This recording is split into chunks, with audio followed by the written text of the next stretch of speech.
Hey everybody, this is Millennial Producer Tony preempting the podcast for a quick little message. Just wanted to let everybody know that since the holidays are coming up and this episode comes out on Black Friday, that we have got a store page up on the website now. Go check out some of our merch if you want to support us a little bit and wear some cool swag or gift something for somebody for the holidays. We got a shirt, we got a mug, we got a hoodie, so go check it out. podcastxyz.podbean.com and show off your love for the podcast. Yeah, you always just sound sort of like a dick. All right. Yeah, she thought it was hilarious. Firmly in the middle. From what? Can't wait to find out. I feel like that would really do it. Yes, it's always yes. It's always yes, you want to do this. All right. If permissible by law. Nothing. Oh, is that your little instrument? We're almost legal. This is 17.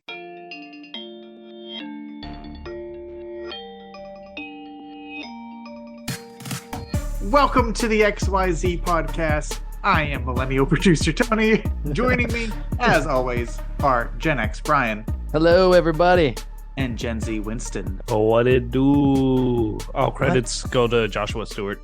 Did you guys work out a royalty deal? Yeah. He's like, I need 25 cents every time you say that. Exactly. Give me money, please. Yeah, that's better than streaming royalties, right? I mean, they only get like pennies. You put me in a 360 deal or contract. It's terrible. Yeah, man, you just imagine that though. You like write the song of the summer and you like millions of streams. I don't know what that translates to in dollars though. Yeah, who knows? When people buy music now, and I'm looking mainly at you, Winston. Do people buy albums anymore? Do people give a rip about an entire album, or is it just like the single that's on the radio?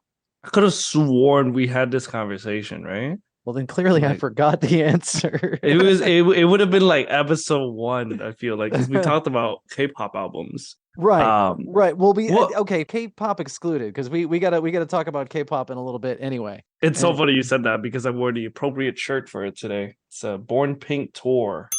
Can't see it because if I walked past you in say the mall, I would be like, that dude shopping at Victoria's Secret. That's what. Who knows?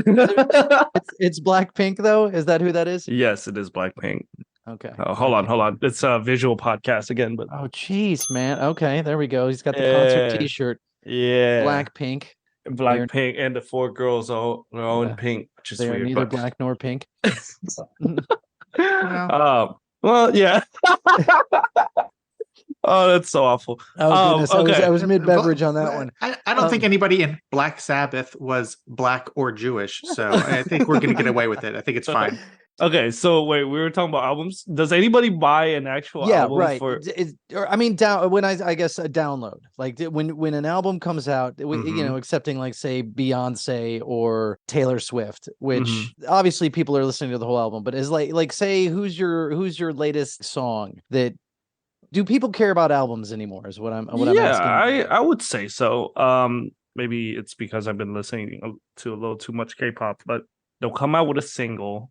And it'll be a really popular single, and then they'll attach that single to says album. And then whatever album that they're releasing, the very first track is going to be the title track of the album. And then once you buy the album, once you listen to the album, all of the other track is really what you're tuning in for. So K-pop excluded because K-pop excluded. A more devoted fan base. It depends if it's an artist that I don't really like, but it's like if they have a new song out, then I would just listen to the singular song and I'm not going to go listen to their whole album or buy their album for any reason because it's just like, I don't really care about that person. I don't really like their music. So it's just like, I'm not going to bother with it. You know what I mean? Okay, so say you hear a song or a snippet of a song on TikTok. Yeah. Do you then go and download listen to the whole album? No. Yeah. I'm just gonna look up that one song because I mean you have the ability to do so nowadays, right? It's what if they have a million other great songs though that you've never heard of? Well, that's being based off of how I feel off of that one song alone, though. You know what I mean? Like if I were to put on, say, Harry Styles, I'm like, oh, it's a Harry Styles song. Never listened to One Direction, but I like Harry Styles. His voice sounds cool. Okay, I'll go ahead and listen to some of his other songs, maybe off of that same album that song is on. But it's all based on your finding out more is all based on what that little snippet of TikTok. Exactly. Yeah, wow. And it's so funny you said that. That's how I got into Kanye West, which is weirdly enough. Kanye West had a song that went, I mean, it's Kanye. So one of the song went viral kind of in 2016, 2017 off of the Life of the Pablo album. And then I listened to it. That was my first time listening to Kanye. I'm like, he's freaking good. I love Kanye. And so I started going through all of his song and then I listened to his entire discography that way. And it's not like I'm just gonna listen to the one song and then that'll be it, you know. I think we're missing an obvious question here, which is, do you buy an album or are you buying music? I know you buy K-pop stuff, and we're excluding that. Yeah. But if you hear a good hit from an artist that you've never heard of, it's a new artist on the scene, and you go, I really like this song. You go listen to some of their other stuff. You go, I really like this album. Are you buying the album, or are you just going to stream it? I'm just going to stream it. Like, there's no incentive for me to go buy non-K-pop albums. So there's no trading cards inside. There's no trading card. There's no photo books and stuff like that. And and that's mainly why I don't buy anything other than K-pop albums, because it's just like, what am I gonna do? I have a freaking photo book of Kanye West, and actually, that would be kind of cool. I would love that. That's why no one's buying cereal anymore, because there's no prizes. No prizes. Exactly. I didn't realize that happened. I mean, I mean, I can honestly say there were times that I bought cereal based 100% on what the prize in the box was. I had awesome light up lightsaber spoons, or they had color changing spoons. You put them in milk and they change color. There was so much cool stuff that was just like, and it's free. I got cereal and a toy. It's great. Gone. They realized they could make way more money once they got rid of the toy, and I think that's what it was. Cut cost. It sucks though, because like I mentioned last episode, I really did like the little maze with the metal ball that you can freaking tilt around. Speaking of cost cutting, I saw apparently the army over on Reddit, people are starting to get up in arms because they feel that they're being cheated about the stuffing inside Oreos. Oh, really? Don't even start me on that. There's certain things. Absolutely. A standard Oreo is strong feelings on so this. much. Listen, again, junk food man coming through. Make way.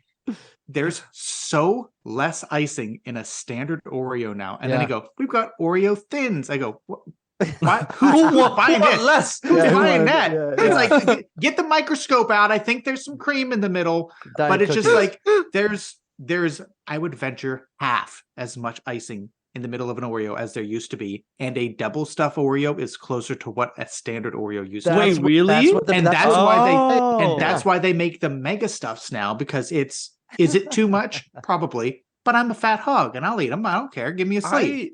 But that's so funny that you said that, because like ever since I've known Oreo, it's always been that size. Like that's why I'm like, I never knew it was a big deal at all. Start looking at other stuff. Reese cups, candy bars in general. There was some comedian who has a well-known clip from going on Conan talking about Cadbury cream eggs and has physical proof. He's like, I love these things. I buy them. I stock up on Easter. He's like, I found one from a few years ago hiding in the back of the freezer, and it is significantly smaller. This year's model is significantly smaller than what they used to be. Oh yeah. And it's and here's it's not just ranting anymore. Here is the proof. But yeah, I just saw that about the Oreos, because I guess enough people are getting mad about it, because they're but I guess the makers of Oreo are like, no, we didn't change anything for real. And people are like, people are taking to the internet going, yeah, that's what they said though, that the double stuff is now like a regular one. Yep, and that's why hilarious. I don't buy anything less than a double stuff anymore, because it's not worth it. But the double stuff doesn't have a lot of flavors. I like the flavor ones. Like I like the mint Oreos. I'll give you the mint, flavored but... the flavored ones tend to have a little bit more than a standard Oreo. They're closer to what you go, oh, this is what they kind of used to be like. This is closer. Yeah. Do you guys like the golden Oreos? Yeah. Yeah, I think it's terrible. Yeah, I wouldn't buy those on purpose. Yeah. No, seriously. It's like, well, you know the story of Oreo, right? No. There's lore. Oreo lore. Oreo's a knockoff? Of what?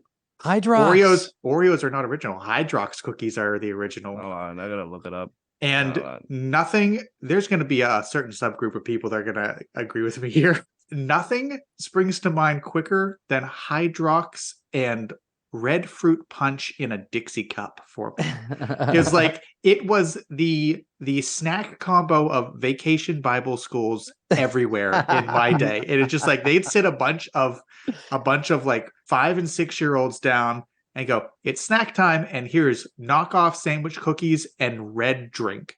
I guess I'm dipping these into red drink because that's what I got. Crazy. Red number 5 there, yeah. So, I saw a it's thing good. on it. It's not bad. It was marketing though. Why Oreos took over, man. It was better marketing. Yeah. Is that what it was? Because I was a about better to say product. Hydrox sucks. In what way though? Like, is the cream It's worse? imagine if you had an Oreo and then you went to the dollar store and bought dollar store Oreos. That's what a Hydrox cookie tastes like. You go, I don't know what they did, but this is not great. It's not right. That's hilarious. I think they just have more sugar in the Oreos one, but the packaging does look a lot cooler. So I think that's probably it. Right? Can you It's still like- get Hydrox cookies in the Oh yeah, supermarket? they're still around. Hydrox still brand. around. Okay. Yeah, they have the little slogan. It says the original cream filled chocolate sandwich cookie. It says we were here first. Yeah, please. And then in the corner, Doesn't say the better. there's an American flag that said "Proudly made in the USA," just so you can be a real patriot eating it. Well, speaking of cereals, normally we start these episodes by going, "What is everybody drinking?" Oh yeah, I'm beverageless, so I didn't ask. What do you have there? What is that? I've Is that got vodka, 3 olives. Fruit Loop flavored vodka. That's crazy. In salute to Winston, but I also have a glass of seasonal apple cider. Did you put the Fruit Loops vodka inside the seasonal apple cider? No, I'm about to just take a shot. Oh, It's Fruit Loop flavored vodka. Like, to smell it smells like a box of Fruit Loops. It kind of tastes like fingernail polish. Like it's real paint thinner For alcohol, but it is pretty good. All right, man. Well, cheers. Cheers to you. What are you drinking, Brian? I got a water. Me too. I got a cup of aqua too. Look I at don't even have a Tony. boxed water. It's just straight out of the filtered tap. That's what I have. Yeah. You're making me look bad by being the only drinker now. Well, Yeah, I trust know. me, if we go back on the podcast, I'm sure I've got that title knocked down, locked down for solo beverage outings. But Yeah. Solo beverage outing is hilarious. It just seems Sounds like like a you're good an band name. alcoholic. It's a good band name. No, I Solo always say- beverage outing. I agree. yeah, definitely. But no, I think an alcoholic is somebody who hides vodka in a coffee mug at 10 a.m. That's An alcoholic is somebody that buy Fruit Loop flavors vodka. Said to the man who drinks almost never. that's true. That's true. That's true. Yeah. But I did. We veered away. I guess beverages and cereal is always a good topic. But from K-pop, yeah. and Winston had some interesting things to say about the Twitter army in K-pop. Oh yeah, that's right. Yeah, we were gonna talk about that. Okay. It's not every day you get a fan base's army. Yeah. after Okay. you. So long story short, Doesn't I have to don't- be a I short haven't one. t- I You give us haven't the told full you guys. story. okay, like I only told you I got canceled on Twitter. This is this was shortly after we released the videotape episode. So I'm very The glad Halloween they didn't episode. find, I'm very glad they didn't find my face on the internet because I feel like they would have doxed me for sure. Oh, never, So- never say so it never, also- man. It's Right. In this conversation, it's gonna be the downfall of me. It's Yeah. gonna lead to it. It all started with there's a video game that I play called League of Legends, and League of Legends every year around this time is doing their world championship where teams from across the country or the world is gonna play each other for a championship. Hang on. And let me interject for the old people. This Uh-huh. is called esports. Like there's Esports, actually yes. people that competitively play video games in Yeah. huge tournaments. And they Yeah. they pack It's arenas packed. for this. Yeah. And it's it seems fake to me, but I've seen enough footage that I gotta believe it. it's like a small scale World Cup every year. It's really nice. Anyway, And the athletes have neck beards and bear bellies. funny enough, they don't. They're like No? freaking, especially all the Korean ones. They look like freaking models. Like they had a one of the remaining team had a polo sponsorship, so they were like dressed up. They were on the cover GQ and everything. These are keyboard athletes we're talking about. It's crazy. So is it Uh, is it like the Olympics? Like you have different countries? Yeah, so no, you have different countries, but within those countries, you have multiple different teams. And instead of it's like, oh, we're going to send all of our best player from each country to play each other, it's only the best team in each of the country playing each other. So you get maybe the top 4 or top 3. It's weird. I don't pay attention enough to their esports scene to really understand the qualifying stuff to get into the World That's Championship. fine. I just wanted to explain, though, because I'm sure a lot of people don't know what esports. Right. I didn't. You know? Right. So every year, Riot, the company that made League of Legends, the game, they commission a band or an artist to make a anthem for that year championship. And so last year they had Lil Nas X, which didn't turn out too well. Everyone hated the song. So this year they were like, we need to get people to tap into the ceremony, into this championship. And, because at the final of the championship, they're going to have the actual artists come out and perform on stage. So this year, they were like, we need people to watch. The championship this year is taking place in Korea. So they got one of the biggest K-pop band in the world at the moment, not Blackpink, but this group named New Jeans. New Jeans is a 5-girl group. Half of them are like minors, so like one is 16, one's 14, and then the other 3 are 18 and 19. Why did you feel the need to qualify that? It's about to get weird when you got an arena of men watching esports cheering for them. Well, no, the reason why I bring it up is because it correlates to their fan. That's why I have to bring it up. Base. Yeah. Okay, gotcha. Okay. Yeah, so their fan base are rather young, is what I'm trying to say. They released a song. I listened to the song the day it came out. I like New Jeans. Some of their music are really good. I don't hate them. I actually support them because one of the girl in it is actually Vietnamese. So I'm all for New Jeans. Anyway, the song came out. I liked it. Whatever. I didn't bother to say anything on the internet about it. Then I saw the new song. I like it. Right. And then a few weeks ago, another K-pop group of mine that I really like, Le Sserafim, got a collaboration with Overwatch. And Overwatch is a video game, right? Yes. Is Overwatch a video game? Mm-hmm, okay. It's a video game. It's also it's one of their, I think it might even be their esports scene. That's why they got this collaboration going. And so they invited Le Sserafim to come over from Korea to California to perform a concert at their championship game also.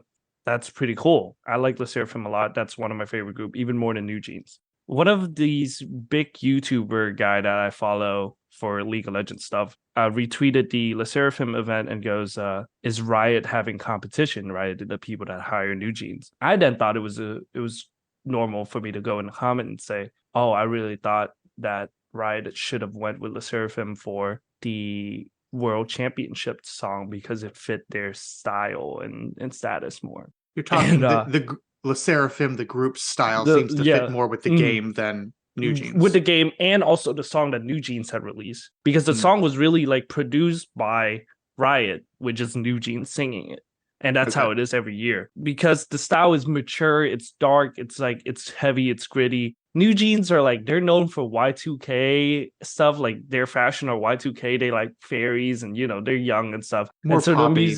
More poppy and light. But Le Sserafim, it's an anagram for I'm Fearless, so it's all like these badass looking girls, and their songs are a lot more mature style. Anyway, I commented, I was like, oh, I really think that Le Sserafim should have done the song because it fits with their concept a lot more. And I got a lot of likes on it. A lot of people were just like, it's great. I think that's a good idea, right? A few people commented. This on Twitter, right? Like, yeah, this is on Twitter. A few people like replied to me. X, yeah. And then a few people replied to me and was like, no, you're right. Like that's a great idea. That's what should have happened. So I went along with my day. Nothing happened. And then 5 o'clock roll around. Exactly at 5 o'clock roll around. It's like all the kids got home from school. All the New Jeans fans finally got home from school. They just flood my inbox. Stop comparing. You're an idiot and stuff like this. And they just went at it. It was terrible. They were ripping me to shred. That's all you said was that they should have. I was like, I just feel like the other group should have done the song. And what's worse is Le Sserafim and New Jeans are essentially sister groups because they are under the same label that BTS is under, and that label created both of those groups. So I'm just like, guys, like, I don't hate New Jeans. I like New Jeans. I just think that this would have fit with Le Seraphim Well, more. I'm sorry, your opinion is wrong, sir. And that's exactly what it was. It was just like, no, you're wrong. Like, they can't sing, all of this, all of that. It was just like, your opinion is wrong because why are you even comparing them? Like, all of this. And I was just like, I started defending myself. I'm like, guys, I don't hate New Jeans. They're like, then why are you comparing them? I'm just like, I can't win. And so it was getting so bad to the point. I remember I had to mute the tweet because it was just like constantly flooding my inbox. So I copied the link and then I sent it to Josh. I was like, yo, bro, I think I got canceled on Twitter. And he looked at the link and he was like, bro, there's 205 people reposting and talking shit about you while only 12 people like your tweets. And I was like, it's awful. Like, I didn't even want to look at it. And so my curiosity got like the best of me, right? You can open your quote tweets and see what people were saying about your tweet. And so at first it was just a bunch of people shitting on me, like all these New Jeans stands. And I was just like, all right, it's whatever. And then the Le Seraphim stand started getting on my ass too about it. I was just like, guys, I thought we were two gay. Fan bases. Wait a second. Yeah. You were promoting or like, yeah. Wow. Well, they were like, stop comparing all of this. I'm like, dude, I'm not comparing anything. I just feel like the song would have fit more, but and it doesn't. Welcome to the internet, you know? Yeah, man. Gatekeepers. And then they got mad at my username too, which is funny. So the group leader of Le Seraphim, her name is Chaewon. I have my username as Chaewon Future. Okay. I put Chaewon Future Husband. No, it's cool. No, it's not my actual tag. It's just the name. Yeah, my display name. And I have it as Chaewon Future Husband. And they got even more mad about that. They were just getting on my ass. And then they were like, wow. So then the Le Seraphim stands were just like, this guy's a nobody. He's not even like friend with any of these like Le Seraphim stand account. And I'm just like, guys, I don't give a fuck about like K-pop Twitter. I'm like, I'm here to like retweet stupid anime stuff and then talk about League of Legends. Like, and instead you enraged two fan bases of bands you like. Yeah, both of them. And so I'm just like, okay, whatever. And then I copied the link. I sent it to one of my friends who's actually was on K-pop Twitter back in the day. She was a BTS stan also. So she was. When you say K-pop Twitter, like just the corner of Twitter that is all K-pop. That's solely for K-pop. Gotcha. Yeah. So I sent it to my friend, and then she looked at it and she was like, yeah, I can see why you're getting canceled. I was like, bro, I don't know anything enough about K-pop to be saying like these type of things. I guess if you've got a fan, if you're in, you got to be all in. Like, yeah. But I'll say this. Go ahead. I was gonna say at that point in time, I would have changed my username there to something worse. It's just like you're already mad. We're leaning in. Yeah, you're right. You're right. You know? Well, that's the thing. I didn't want them to dox me because I don't put anything past like K-pop stans. They're scary. They're as bad as like 4chan. I don't hate women. I just hate K-pop stans. But listen, I can understand this. Being a Star Wars fan and being on the internet, nothing irritates me more than the Star Wars fan base. Yeah, and I hate it. And that's why, like, half of the time I'm just like, guys, I can't talk to you guys. Like, I know you like K-pop, but I can't talk to you about K-pop because you're not normal about it. You're obsessive about it. There are no casual K-pop fans, right? You can't like, I listen to it every now and again. I don't think that's an option. Yeah, right? I don't think so. Yeah. I don't think so. It's like you first listen in. I was like, oh, they sound real good, and then all of a sudden, next thing you know 9 random Korean girls' name. It's just like, what happened? It's so funny to me because my kids went through a small K-pop phase, a very brief K-pop phase, enough for me to at least try and understand it and figure it out. And the thing I couldn't get past was that to me, it was just like your rebranded R&B boy groups of America. Your New Kids on the Block, your NSYNC, your 98 Degrees, like all of that. Granted, they have much better, bigger budgets in their videos in the choreography. But I was just like, this is just like the same thing with a really fancy package. Well, but then you have to remember, they don't do boy bands in the US anymore. So it's just like, I mean, I feel like getting into like bands in general is like every child, like that's a stage in every child's life, right? Well, I think once you start looking at modern music, it's been around, but it bounces around, and it was the Beatles at one point in time. Yeah, exactly. You had groups that were trying to be similar to the Beatles, and then you skip a couple decades, but you got New Kids on the Block. Yep.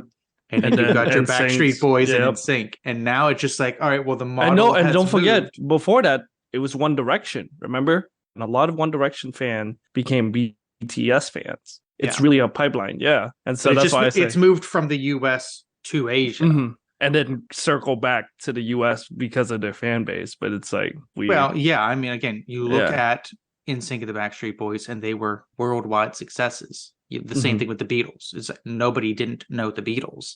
Right. Beatles just released their last and final song. I did saw that. Yeah. Was it AI or? It was AI in the sense of, AI has now become such a catch-all term, that it's kind of. So when they did the Get Back movie, which is on Disney Plus, and that was full explanation, I guess. That movie, as always, how far back do I have to go for this to try and make sense to Winston? The last album of the Beatles was Let It Be, and they decided to film it, and it basically, the way that the movie was edited and then the Beatles broke up, it very much looked miserable. And so Let It Be, like, this film came out and everybody, it was like you were watching the demise of the Beatles.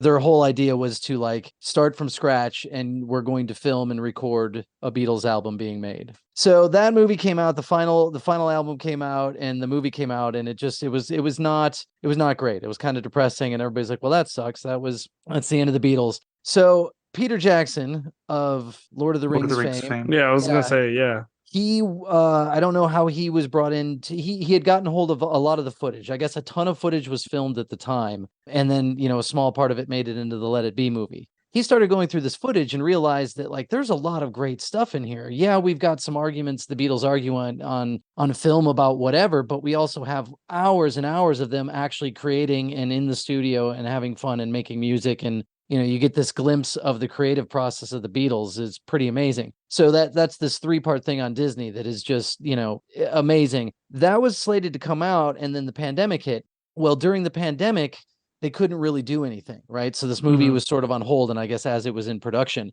Well, Peter Jackson's team and these super smart people were able to figure out how to use now what's called AI, but these learning programs and computers to be able to isolate the tracks, because a lot of this stuff was recorded all onto one track, right? You got vocals. So through these programs that they figured out how to tell the computer, okay, this is the bass track, and then the computer goes in and is able to pull out the bass track. So now you can separate these tracks that were all smushed into like one multi-track. That's pretty cool. Yeah. And so for this last Beatles song, so back in this we've gone from K-pop to K-pop history to a Beatles history lesson. Back in 1994, Yoko Ono, who is, do you know who Yoko Ono is? Yeah, that's what's his name, wife? Yes, John Lennon's wife. Right. Okay, just checking, just seeing that's, if you're. That's the guy that shotgunned himself, right? No, he was killed by a crazed fan. Oh, yeah, someone shot him. You're thinking of Kurt Cobain. I was thinking of Kurt Cobain. I almost said Keith Urban again. Yeah, as far as I know, Keith Urban's still kicking. Yeah. But anyway, to wrap this up, is in 1994. They were coming out with this Beatles anthology, kind of career retrospective disc, and Yoko Ono had found some demo tapes that John Lennon had worked on. And they gave them to the Beatles, and the Beatles essentially finished 2 of the tracks on there. They took the stuff that John Lennon, and they kind of recorded stuff in the studio. It was like from the 70s. They put it on in the 90s. And apparently this last track, this Now and Then, the song that just came out, was one of those demo tapes, but it was so the vocals of John Lennon and the piano were so bled together, they couldn't really make it sound good back in 1994 because it was just they were just using they clean up the tape and then they recorded that. But so fast forward to now, I guess they realize they have the technology that they can now separate this out. So since George Harrison died a while ago, there's only 2 Beatles left, and so for whatever reason, they went ahead and recorded. They used John Lennon's voice and piano from the tape. They were able to separate that out and as individual tracks. They used George Harrison's guitar that he recorded in 1994 when they were working on this. And then Paul McCartney and Ringo came in and recorded new tracks to it and put it on. Oh, that's pretty cool. That's why they're saying it's the final Beatles song. Oh. Even though technically it's like a John Lennon song that he wrote, but they played on. But whatever. Yeah. Well, with the power of AI, it's never the last song. Right. And that's whatever. I saw some snarky comments of like, now you can just take all of this, feed it in the machine. You can be cranking out, a brand new song. Yeah. This year's Grammys, the nominations just came out, and I believe they did have a clause in there that like you cannot use AI music for this year's Grammys. Good. Yeah. Yeah. Whether or not that stays, I don't know. We'll see. Yeah, no, it's weird. It's definitely like a weird like area because it's like it's art, so you shouldn't really like have computers doing it. But it's just like, so what if I want to hear freaking Ariana Grande sing in Vietnamese? Like what? That's a real thing, by the way. Like they totally took Ariana Grande vocal tracks, feed it through an AI, and then just pick whatever song you wanted to sing, and then it churn out a totally different song with Ariana Grande. Oh my singing gosh, it's so cool. From a creative standpoint, that's amazing, right? Mm-hmm. Where does the artist stand on this though? It's like they're not getting paid for it, so they're definitely going to be upset about it. Yeah. And you're pissing off both sides because you're pissing off the person that you're taking their voice from, and you're also pissing off the person that wrote the actual music. But it's weird. It's really weird. Until the greed of big companies is squashed, good luck. Yeah. That's it. Hey, guess what? Whoever made that AI thing and put the song out, they're the ones getting the money. Mm-hmm. Can they do that though? Or I guess you got a lot. You got to say, hey, that sounds like me.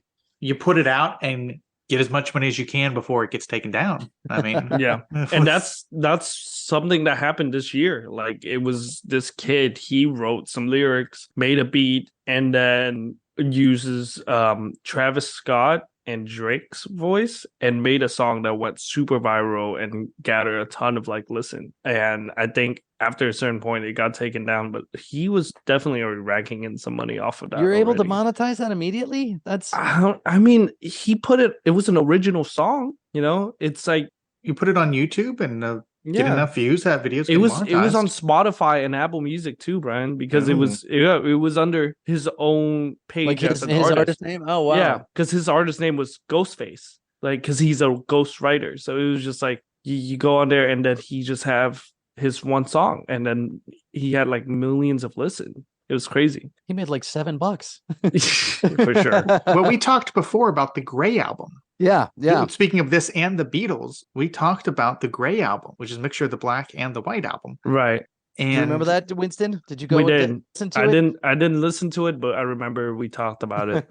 But this feels like the same thing where it's just like, all right, well, we've taken something and I've created something new, but none of it's mine. Yeah. It's like I've done in that case, it sounds like Danger Mouse did the actual work to make that instead of letting an AI algorithm do it. But it was a new thing from somebody else's stuff. So I guess the argument then is how much creativity goes into there. Can you call it? Yeah. How much does the computer create? Did you just put in all the ingredients and then put in all the ingredients and then the computer's the one that bakes it up? I don't know. Yeah.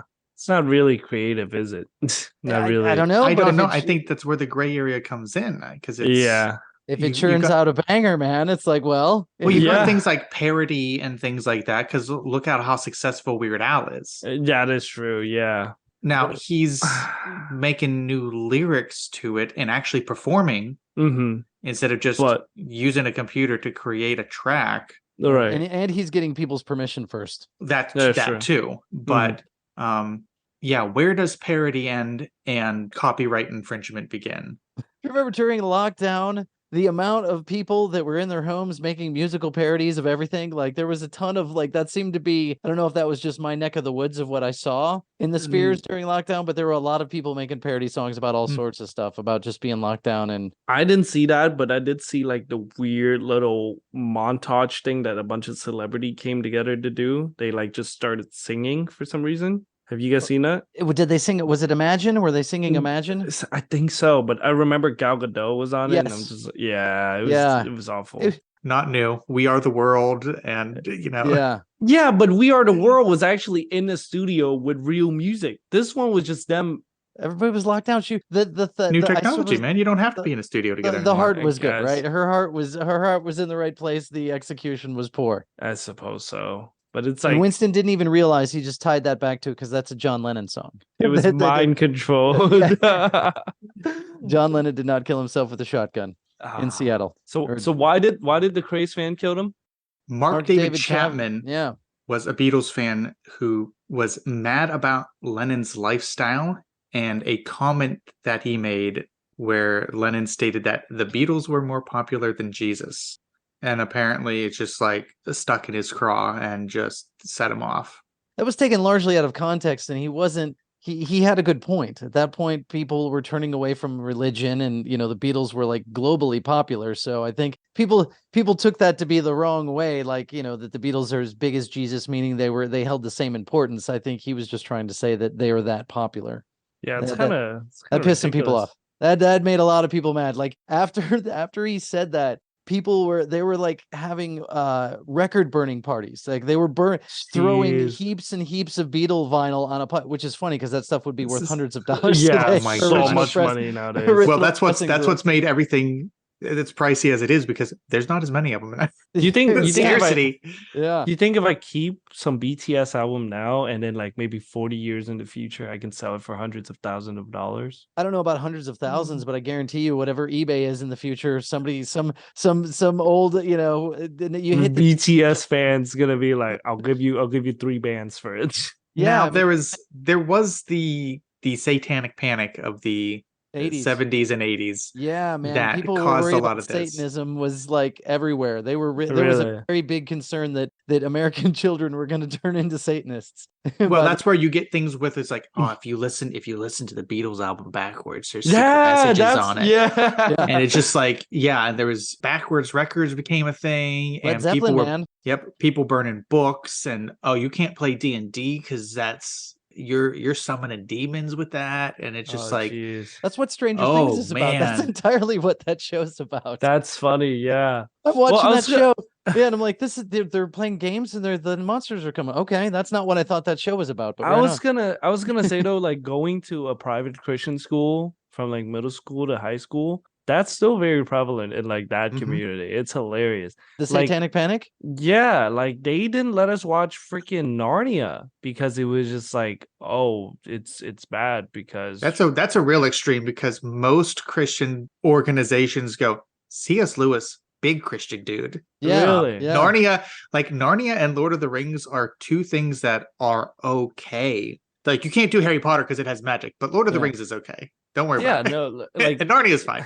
Narnia, it's like I don't know what it was, but they were real mad about it because I remember our teacher showed the movie, and you remember back in the day when there's like movie day, you would watch it throughout the week. We got day 1 done, and immediately the very next day she was like, "I can't show you guys this movie anymore." A parent complained, and it was just like, yeah. Well, that's different. If a parent complained, that's different. But if you start reading Narnia, it doesn't take too much brain power. Aslan is just a Christ figure. And that's true. Super obvious. Yeah. So they were worried though the kids were going to turn there was a serious concern that people were going to start worshiping Satan. Like that was the vibe I got in the 80s. That's like hilarious. All the talk shows, you have devil worshippers and that's You want a good clip to go watch? There's this guy who's it looks like public access TV, and he's going through Pokemon and explaining how everything in Pokemon is just pure evil. That's so funny. It's like, you go around and capture things, and that's capturing souls for Satan. And it's just like the mental gymnastics this man is doing to try to explain is just wild. This is even funnier because I remember telling Brian about the freaking Monster Energy lady. Oh my goodness. Oh my god. Yeah, that's very similar. Funny. Very similar. Yeah, so if I recall that clip, yes, it was a lady from 2014. Yeah. And how the symbols on the Monster Energy drink, corresponded with the number 666 in Hebrew. The number of the beast, and you're consuming these for Satan. And I was like, wow. And I really believe some of these people believe that. Like, where's the rational mind? Come on. Oh, But, it's hilarious. Hey, No, Mish, you may have a point though. People that consume the Monster Energy drink tend to be punching holes in drywall. If the internet's to be their believed. name is always Kyle. Exactly. That's what the internet has taught me. Have you guys ever met a real Kyle? I feel like Kyle isn't a real person. Yeah, I know people named Kyle. How many Kyles do you know, and do they punch walls? The first Kyle that I think of that comes to mind feels like somebody who would punch a hole in a wall. Oh, really? To be fair, yeah. Okay, I do the Kyle I know. It was a nice guy, but he was a drummer, so he might be. He might, if he was angry, he might punch a hole in the wall. But I don't think so. He uses drumstick to put holes in the wall. Perhaps. But yeah, that's. It's funny how the internet has given. You've got your Karens, your Chads, your Kyles. Yep. What else do we have? Stan, but not really. Stan's a different. Stan's is just Oh, what's a male version of a Karen? There's a term for it. I forgot. Is it a Brad? No. Wait, who's it? What's a Chad? Okay, Tony can probably explain. Chad's like think like Greg is the male version of Karen, by the way. Okay. I think like college athlete, like alpha male, like fraternity bros. Yeah, that's it. Fraternity frat bros a Chad, right? Yeah. Okay. So yeah, Kyle is a what are those shirts? Oh, the stupid shirts. Ed Hardy. Ed Hardy's. You know what I'm talking about when I say those type? Yeah, Ed Hardy. I used to like Ed Hardy's. They have cool designs. Yeah. Okay. I never understood. I was like those. I never. Skull and the roses were sick. Yeah. Again, like anytime I saw a dude wearing those shirts, it was always a guy who was looking like he was trying to dress a little bit younger than he should have. So you know, but that's not a Kyle though, is it? Like in my head, a Kyle is like he's like real trashy. He's rocking Cookie Monster pajama pants, and you know exactly what I'm talking about. Yeah, he drinks Monster Energy and drive a old pickup truck. I feel like he's got a goatee and probably a barbed wire tattoo around his bicep. For sure. Yeah, for sure. Yes. We know the type. You were alive in the 90s. I see you were branded then. he's a self-proclaimed alpha male. It's like a Kyle and a Chad is two different type of alpha male. It's like a Chad doesn't acknowledge he's an alpha male, but Kyle proclaimed that he's an alpha male. Does that make sense? But Kyle's actually a beta male. Yeah, exactly. We all know it. And then so Greg is the opposite of a Karen. Karen is, I believe you can say Karen. I think most people know that now. Like even not just people on the internet. I think everybody knows the Karens. It's to the point where they get so offended if you call anybody a Karen. It's so funny. I feel bad for the people named Karen who aren't Karens. You know? I agree. It's like now you have a stigma on your name for no reason. Exactly. Right? Yeah, like what the hell, man? I'm not those Karens. So Greg, I guess Greg didn't catch on. Right. Somebody also said a male version of a Karen could be a Darren, but I'm like, Darren doesn't really sound like a shitty guy. Like Darren sounds like a guy who would wear a sweater over his shoulders, tied in a knot around his like that. Or he's a day trader. One of the two. Yeah, he's a finance bro for sure. It. But then that bleeds into the line of like a Chad though, right? It's like you're on a very thin line. Yeah. We're ruining people's names for no good reason. The internet just decided these are the people, but it's I can never name my kid Chad. Like that just sounds stupid. I can't wait till the day like that name dies out. Like I'm telling you. Chadwick Boseman, that was cool. Yeah, but he went by Chadwick. And he was cool. So he was. There. Yeah, he was Black Panther. He'd kick your ass if you didn't think his name. Exactly. Yeah, Chadworth. What about that? Is Chadworth a name? Chadworth of the long line of Chadworths. Chadworth Xavier the Fourth. Yeah. Oh, it's hilarious. But speaking of Fam the Third. Oh Jesus. Win, not fam. Win. All right, we're talking guy stuff here. We wanted to bring up boyfriend air. Oh yeah. Give us an explanation. Okay, so hold on. Boyfriend air, like boyfriend AIR, like the air which surrounds your boyfriend. Okay, well, do you guys have any guesses as to what boyfriend air is in the first place? Because I think I asked you guys before, and I do know what it is. Okay, yes. so Brian, what do you think boyfriend air is? I believe I know what it is now, but my first guess would have been a cloud of Axe body spray, very much like Pigpen on the peanuts. He's rolling in the Axe body spray is like Winston. Do you know Pigpen? Big what? Oh Pigpen. boy, Pigpen? No, I don't. I know Big Ben. That's like the big clog in England, right? Hey, listen, very similar. Not at all. Are you familiar with Peanuts? the Peanuts characters? No. Snoopy. I know Charlie and Snoopy, but yeah, that's it. Okay. I don't know that anyone's ever called him just Charlie.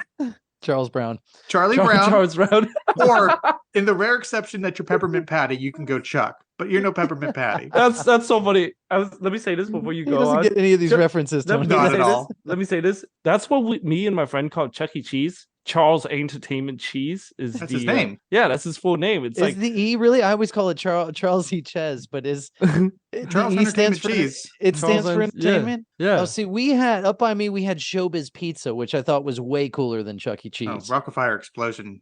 Great. What? Rockafire Explosion? The animatronic band from Showbiz Pizza?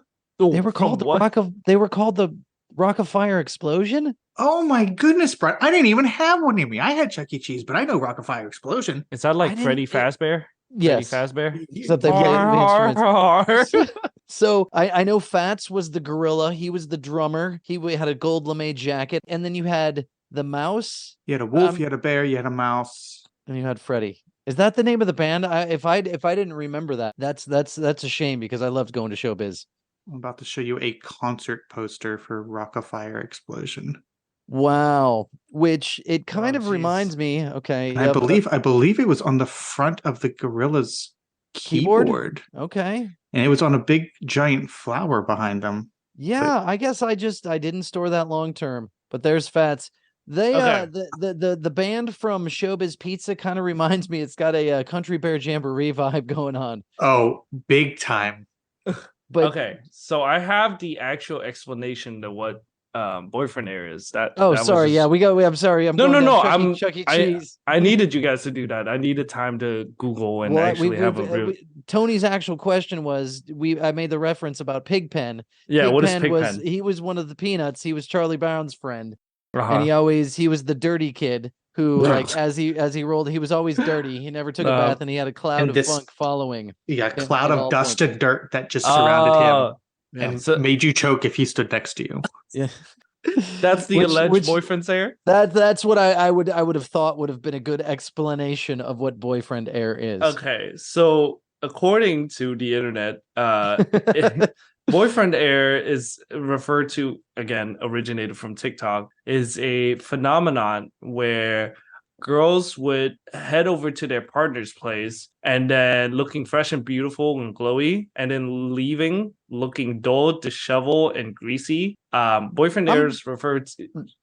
Go on. I'm gonna there's a perfectly logical reason. Oh no, it is. It's super logical. Yeah.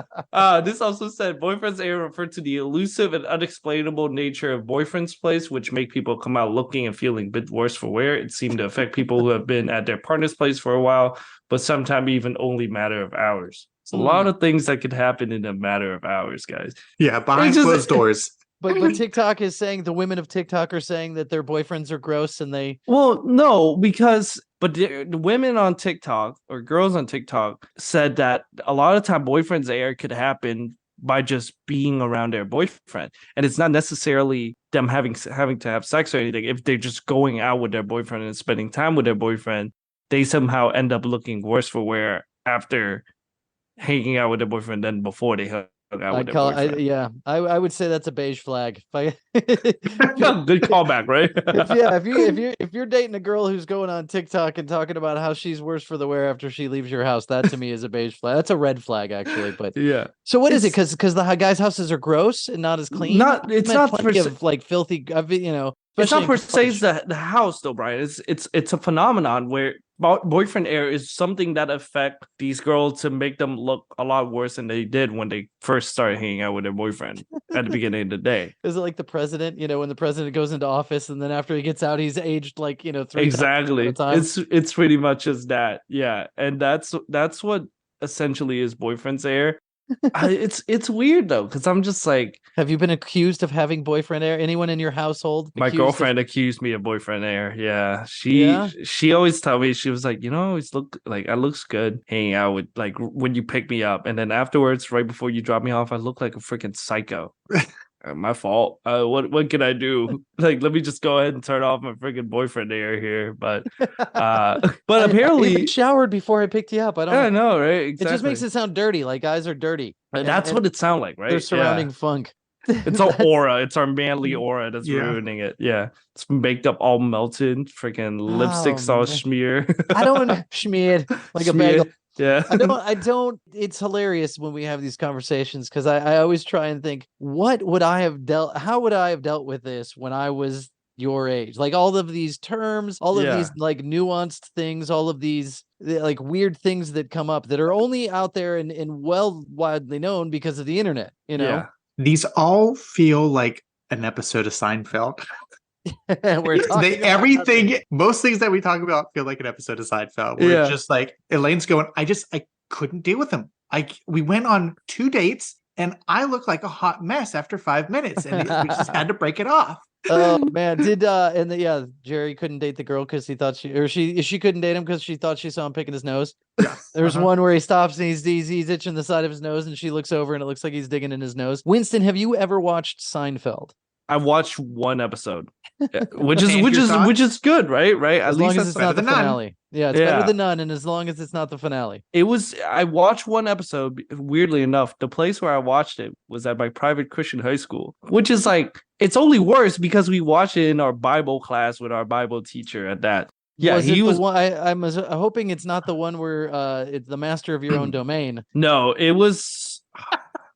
Exactly which one that is. It's hard to say which episode it was, but like I don't remember. But our Bible teacher, a show about nothing. Yeah, our Bible teacher was a huge Seinfeld fan, and that's why he was like, normally I'm supposed to do like a little, like, it's weird. Classes in like my private Christian school is before you start class, you're supposed to have a little devotion moment before you get going. But one of the day he was just like, I'm just gonna show you guys 20 minutes of this freaking Seinfeld episode, and then we're just gonna talk about it, and that's our devotion for the day. And then by 20 minutes of a Seinfeld episode, you mean a Seinfeld episode? The whole full episode. The whole thing. Yeah, 21 minutes without commercials, man. It's great. And that was it. Like, he just showed the episode, talked about it a little bit, and it was like, all right, class over. See you guys later. It was hilarious. Did you laugh at the show? Do you remember it being funny? No, because the only thing that kept crossing my mind at the time was, what's the deal with lampshade? If it's a lamp, why doesn't it need shades? That's all it's terrible. That's all I Where did you hear that? That was a fantastically bad Jerry Seinfeld impression. But that's the beauty of it. Like, that is so bad. We still knew who it was. I mean, I know him because it's I know that clip from TikTok. So I found out about that clip a lot later. Like, I've heard the joke before. I just didn't know it was him.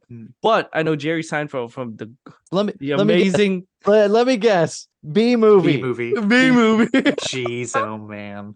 The weird, the classic B movie. Barry Benson. Yeah. So when that movie came out, Tony, when did that movie come out? Because my kids watched it. As I've mentioned, I've seen like every animated film. I just want to point out the woman in that movie left her tennis coaching boyfriend for a B. Yeah, it doesn't make it's odd. It's a great movie. That's real cinema. November 2nd, 2007. 2007. Okay, so that movie came out then. It had a recent-ish resurgence. Like, people freaking love B movie. It's a meme. It became a meme, is what it was. It was every time they said B, it sped up twice speed. Yep, exactly. It was like you gotta try to find the most weird way you could like fit in B movie, or like or like or somehow just get through the entire movie. My favorite one was it's the Star Wars credit roll thing, but it's every line from the B movie ever. It's amazing. Somebody put that on YouTube? I'm pretty sure it's on YouTube, but I saw it on TikTok, which is really funny. There's got to be entire like marketing departments going, how can we make something into a meme? And I mean, just the sheer exposure, because that movie, I mean, the movie was entertaining, right? But it is not I suppose I get struck down by your generation if I don't call it an all-time classic. Yeah, I know it's regarded as it is. It's real cinema. It's our generation Godfather for sure. But it got hugely popular again. What, a couple years ago? Yeah, 4 or 5 years ago. Yeah, I would say right at the beginning of the pandemic. And you're saying because it started showing up on a meme. Well, it became a meme, and that's why it's so popular. It's the fact that cult classic movies don't exist as they used to. Yeah. You think of classic cult classics as weird, dark, strange films that didn't do well to begin with and now have a huge following. That doesn't exist anymore. They just get turned into memes. And B movie is just the new version of a cult classic, but it's a big joke instead of like, oh, people actually like this movie. No. A lot of people like it because it's a joke. Yeah, I think the one before that was Shrek, right? Like Shrek was the big one before it. Yeah, because Shrek was from the Shrek is Love, Shrek is Life video, and that it became such a meme that everyone's like, Shrek is hilarious. The only difference is Shrek is love, Shrek is life. Yeah, sure. What is that? It's a meme video of Shrek having gay sex. That's all it is. You don't see anything. He just kind of floats in, had sex with this guy, and floats out. And at the end, it shows up Shrek is love, Shrek is life, and that's it. It's like a 4-minute like YouTube clip. But the only difference is Shrek was hugely popular. That is true. Yeah, that is true. Yeah, that movie was great when it came out. I mean, it was so funny. I still say like the freaking cop scene, but it's instead of cops, it's knights from the second movie. My favorite scene. The freaking Prince Charming is riding a white horse, and it's like we got a white Broncos heading down or whatever. And it's so good. OJ reference, man. Yeah. Did you get the OJ reference? Yeah, I got that. I figured that's what it was. But also that was when they when he when he made his little trip, so you weren't even on the earth yet. Exactly. I found out later on what it was, and but when they caught Puss in Boots and they found catnips on him, like it was just in the little baggie, and I thought I don't know where that came from. That's not mine. Exactly.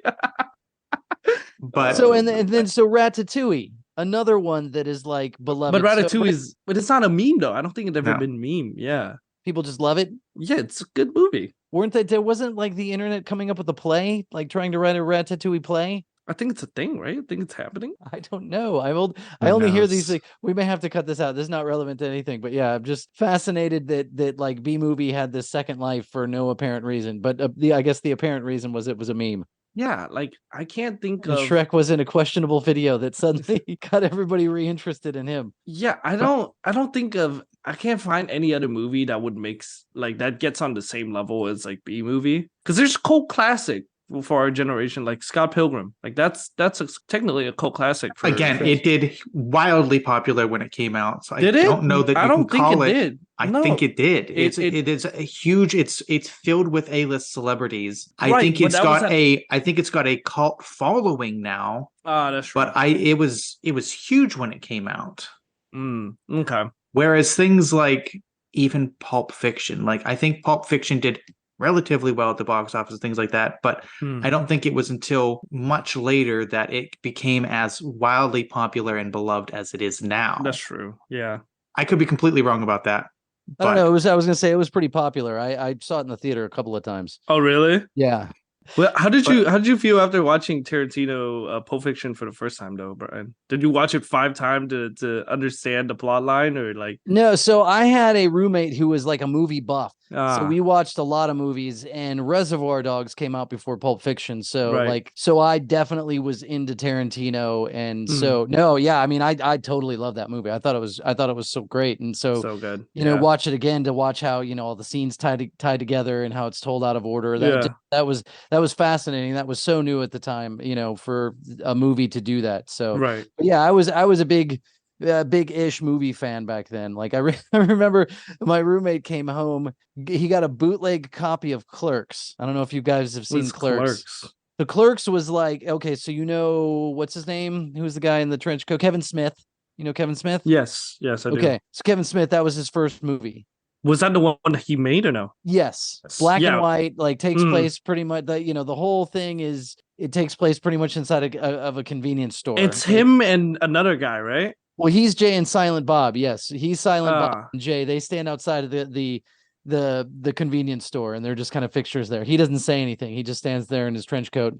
Yeah, nods, and then Jay says all the hilarious lines. But that movie is hysterical. Right. I think the only thing I knew about that movie was that I think I learned it in school and how he basically he opened a ton of credit cards and just maxed them all out to make that movie. Yeah, the movie was made with super cheap, but he financed it, and then that ended up kind of launching him to where he is, because then after that was Chasing Amy, I think, maybe, if we're going down the Kevin Smith discography.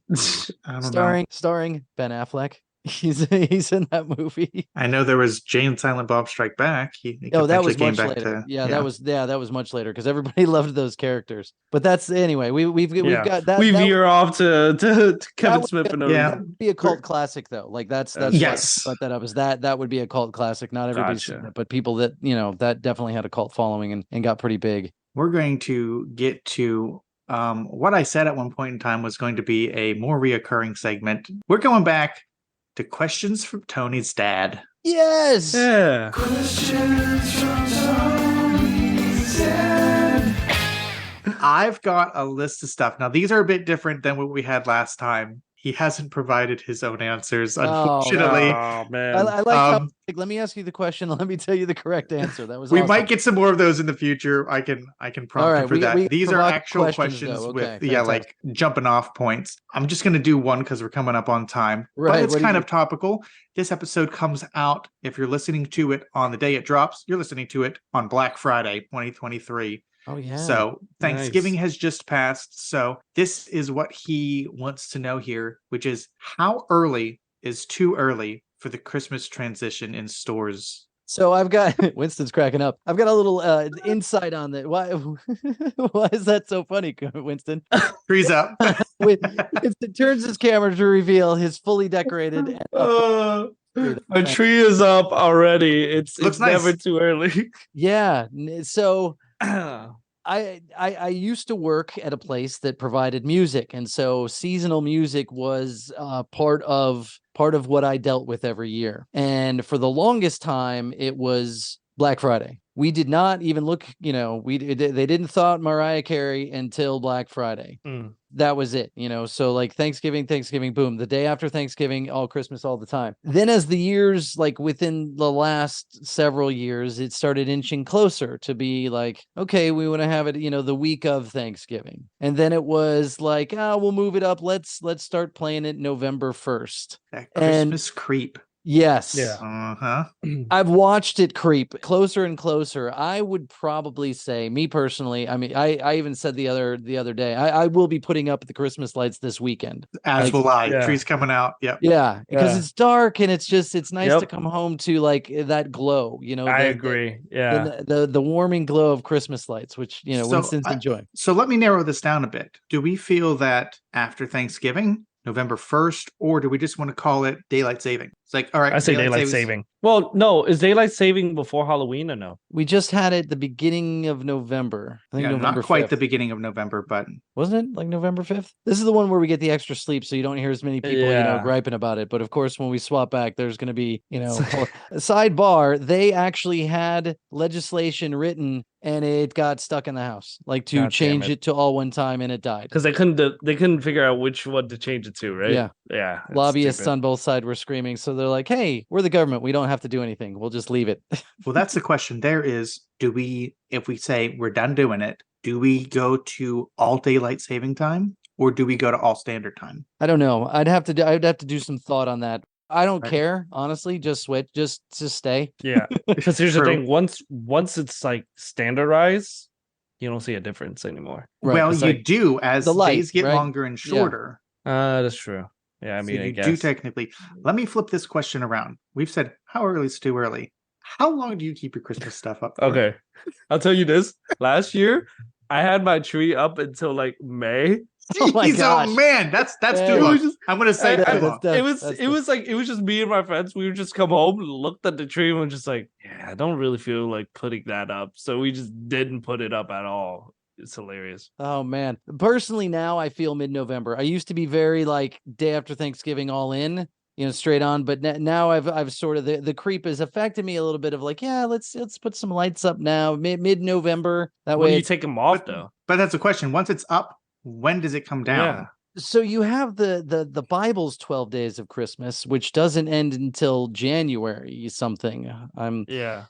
So if you're going with, the 12 Days of Christmas, actually, you keep it up through January. Now, personally, I used to be like New Year's Day, everything comes down, New Year, kind of starting clean. But I think we've left it up now for, before the 12 Days of Christmas into January, because once you take it down, man, it's just bleak. Yeah, there's nothing going on for a good stretch. Whack. Yep. No, my family used to say Orthodox Christmas. You can leave it up till all Christmas. So this coming year is January 7th.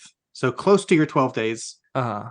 Okay. But one thing I am hard and fast on is knock that stuff off in October. We don't need to see anything Christmas in October. Let October be October, for crying out loud. It's Halloween. Yeah. I'll accept the creep. I'll even take it the 1st of November if I have to for your Christmas commercials, but knock that stuff off in October. It's Halloween time. You're not supposed to bleed into Halloween time, I feel like. Yeah. Because but they do. Like Thanksgiving is a weird holiday because I don't give a shit about it. It is a purely American holiday. That's why. Yes, I agree. Yeah, that's probably it. Well, Canada has their own Thanksgiving, which is on a different day. Oh, really? Canadian Thanksgiving is... What do they have to be thankful for? I would guess some Canadians would go, not being America. But yes, a lot of Canadians might do that. I hate talking to Canadians about stuff like that because all they ever do is, free healthcare. I'm like, I want it. You know what you can get free here? Podcast. Keep listening. We're wrapping up. Segue master. Yeah. Hey, if you're listening after this drops and you're living in the US, happy Thanksgiving. Happy Black Friday. Happy Cyber Monday. How many stupid sale days they got now? Black Friday, all November. Yeah, well, listen, you want to talk creep? Black Friday sales are starting like Wednesdays now. Man, you want to talk Black Friday sales? It's not as good as it used to be. People used to die for that thing. Nobody's dying anymore. That's true. Yeah. That's true. Yeah, the good old days when people were trampled to death for a tickle me Elmo. Bring it back. That word has lost all meaning, though. Black Friday no longer means anything. I know. Yeah. Thank you for listening. If you like listening to us, tell somebody else. Rate and subscribe wherever you're listening to. We got a lot of good feedback from the video episode, people commenting on YouTube. We put every episode out on YouTube. It's usually just audio, though. Feel free to leave comments there. We made a good joke about my friend Doug last time. Douglas. Douglas, he's got some great insight from Germany on both Halloween and breakfast cereals. Go check out his comments over on YouTube. Doug, keep it up. We appreciate it. Send us an email. Our email is podcastxyzxwhyz@gmail.com. We're on TikTok. We're on Instagram. And as always, check us out at our home on the web, podcastxyz.podbean.com. We've got pictures of us up on the website on our About Us page. We've got a new picture on the homepage itself. And with that, happy beginning of the holiday season. And we will see everybody in 2 weeks. See ya, everybody.